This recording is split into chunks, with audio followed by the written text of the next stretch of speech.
Hi, and welcome to Let's Talk Books. My name's Rotha, and I'd like to introduce a series of books by the author Dorothy Dunnett, referred to as the Lymond Chronicles.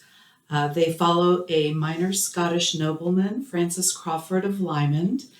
One author refers to this character as a dark star whose gravitational charisma pulls in everyone around him, friends, lovers, enemies, and some who are all the same at one time.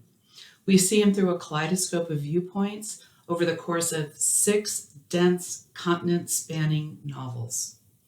I fell in love with these books. I've read them twice, and there's such a gratifying ending where all of the loose ends are pulled together. The main character is like a Scottish mercenary. Does that sound like the Outlander series?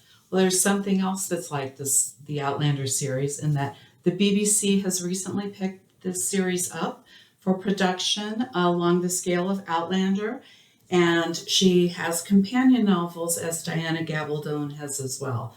This is the ultimate guide to the Game of Kings, which is the first book in the Lymond Chronicles.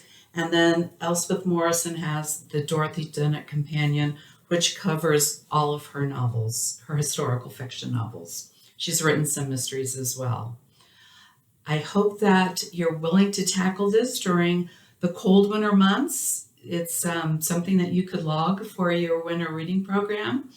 It is a little bit dense in the writing, but it also shows just how wonderful our English language is, and how a good writer can just bring an era of history to life, teach you the history of the era, the political figures, the religious changes that were taking place during the Renaissance, all these deep things that you just absorb as you're following these interesting characters.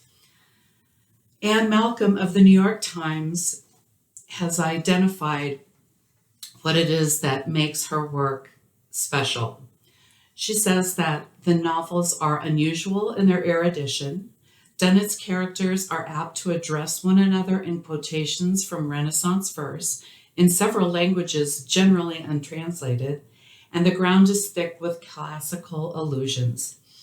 Using a vocabulary that sometimes outstrips the resources of the shorter Oxford English Dictionary, the books lavishly evoke the intellectual furnishings of the 16th century.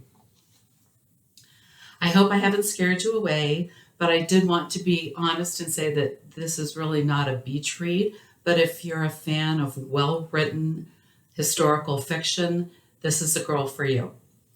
The books were written in the early 60s to the mid 70s, but they have not lost any of their qualities of appeal to the modern reader.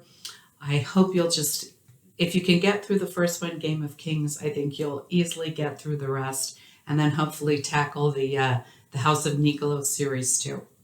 It's actually a prequel that she wrote several years later because of the popularity of the Lymond Chronicles. Hope you enjoy them. Happy reading.